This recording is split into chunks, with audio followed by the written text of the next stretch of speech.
Hi everyone, welcome to this week's video. This is Peggy, and this week I'm turning a maple burl bowl.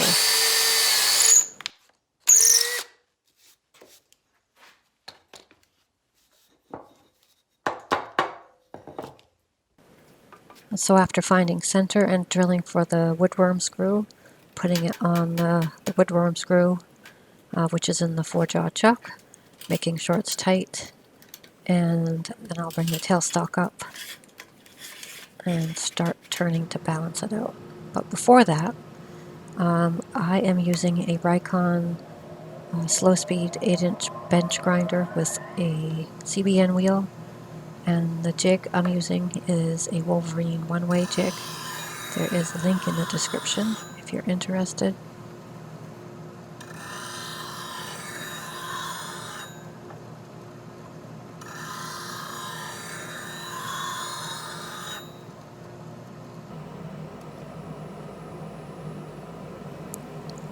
Starting out, just seeing how out of balance it is by placing the bowl gouge on top.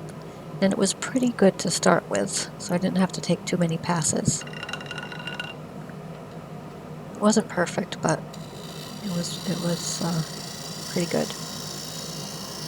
And the bowl gouge that I'm using is from Carter & Sons. I really like their line of products. They're very high quality and worth the investment, in my opinion. So there's a link in the description to the bowl gouge that I'm using.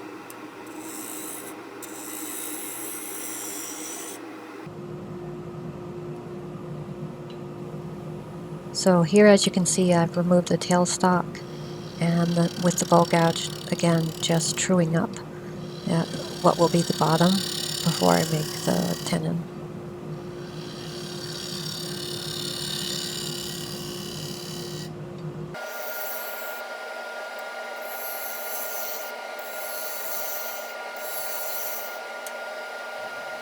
And starting to form the tenon here, using a diamond parting tool. I get a lot of questions about mortise or tenon and which do I prefer.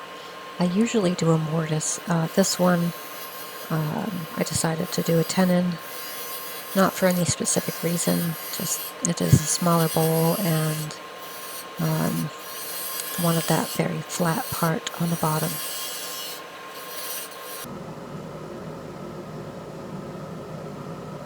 Adjusting the tool rest, and we'll take some light passes here, trying to get it rounded over into the shapes that I prefer. So some shear scraping here.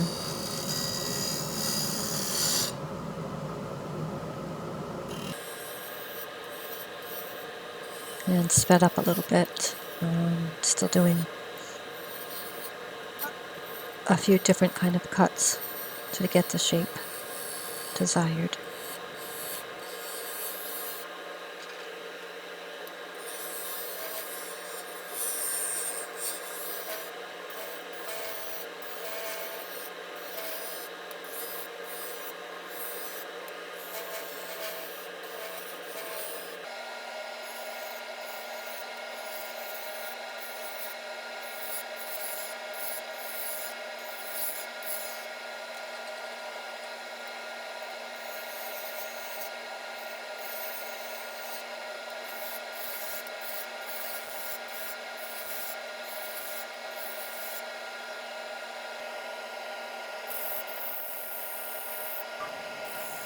And sanding, I sanded from 80 grit to 400 grit, and I used hand sanding like this and also some power sanding, and I didn't film all of the sanding, so just a little clip here.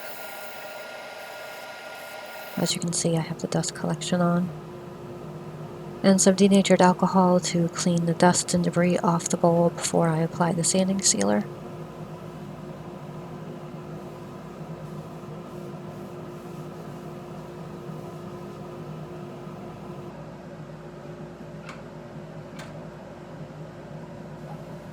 I started to take it off the woodworm screw, and then I remembered that I hadn't put the sanding sealer on yet.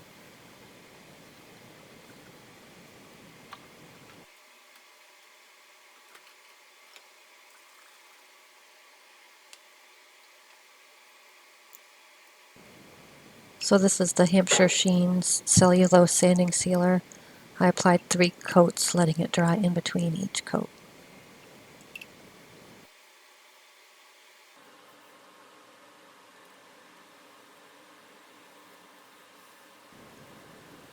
A little bit of denibbing with a steel wool type pad before applying the finish.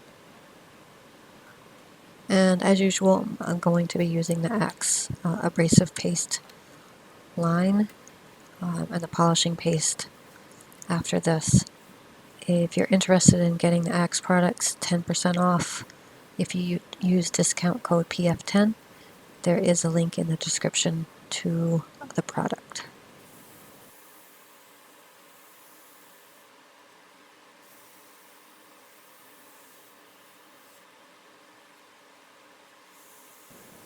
I also wanted to mention that I just put a tip jar attached to my YouTube page. It was at the suggestion of a viewer, actually, or a couple viewers, and the tip jar is different than Patreon, which I also have, but it allows supporters to donate one time if you are so inclined. No pressure whatsoever.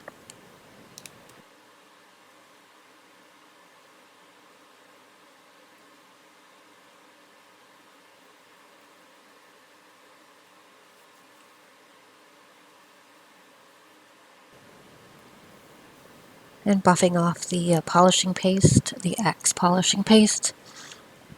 This is one of my favorite parts because it looks stunning when applying the polishing paste. It really makes it pop.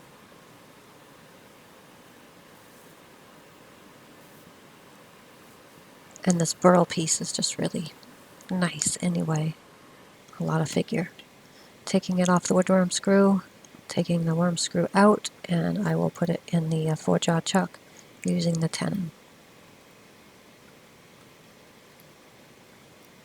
Tightening that up, and then I will start hollowing that out.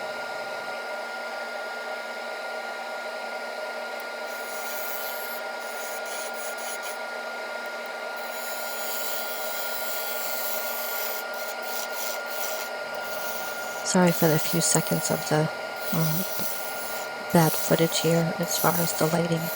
It will get better in a sec. There it goes. And just hollowing it out, taking my time because I don't have the tailstock up.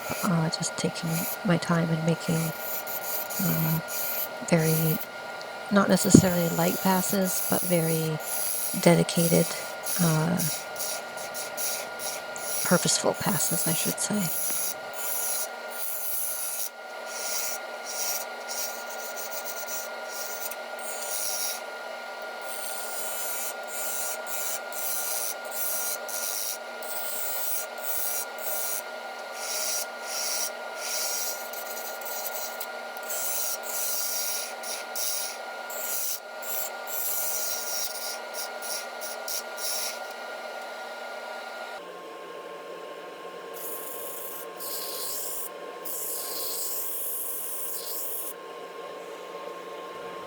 And back to sanding, same as the outside, 80 grit up to 400 grit with a combination of hand sanding and power sanding.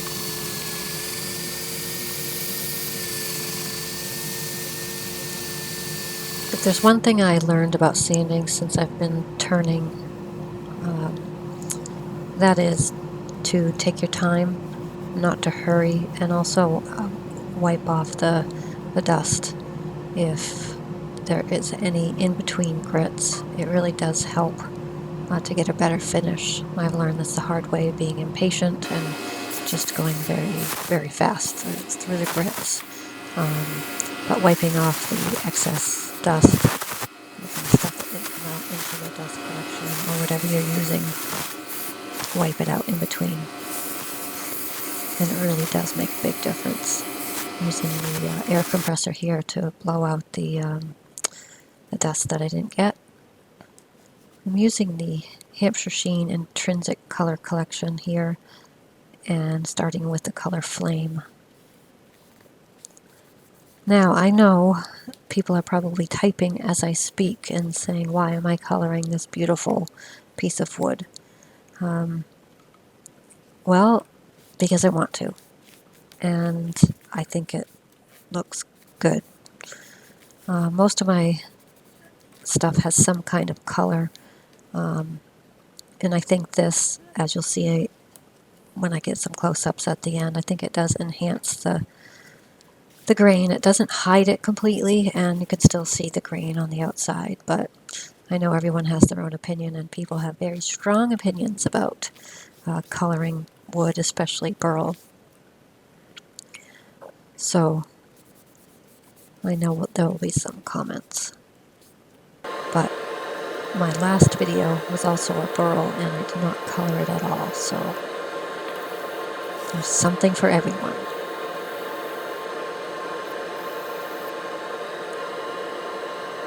So sanding off some of the color in certain spots to apply a lighter color to make it look like Flame.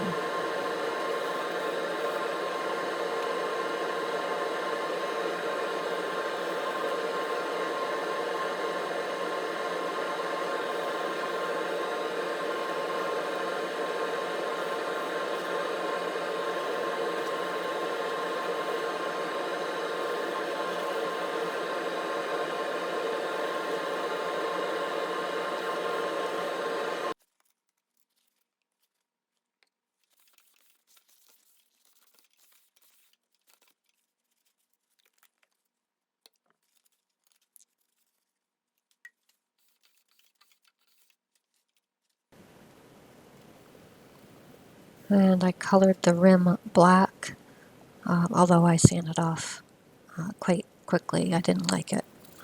So if you don't like it, it's going to be gone in a minute.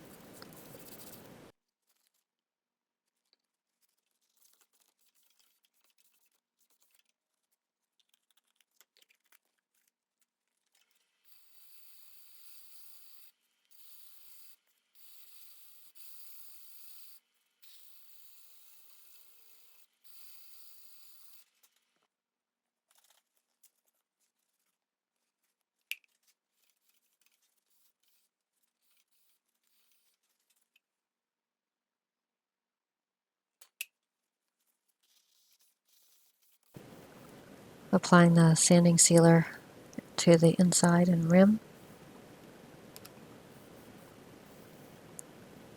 I did 2 coats, let it drying in between. Here I'm using the Axe products again, and this is the polishing paste. And it's really going to make that color pop, as you'll see.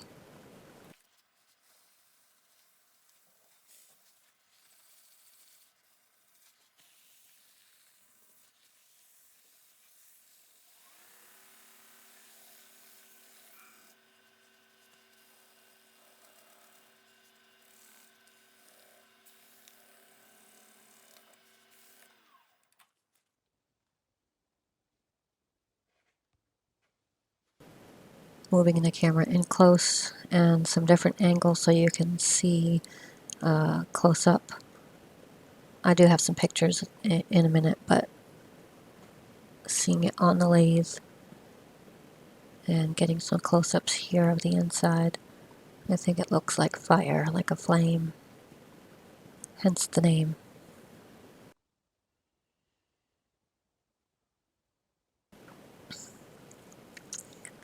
Anyway, guys, thanks for watching. I really appreciate it. I appreciate all the continued support for my channel, and I hope you will consider subscribing if you're new here. And if you're already subscribed, thanks a bunch. Leave a thumbs up or a thumbs down. Also, leave me a comment. I'd love to know what you think. And until next time, peace out.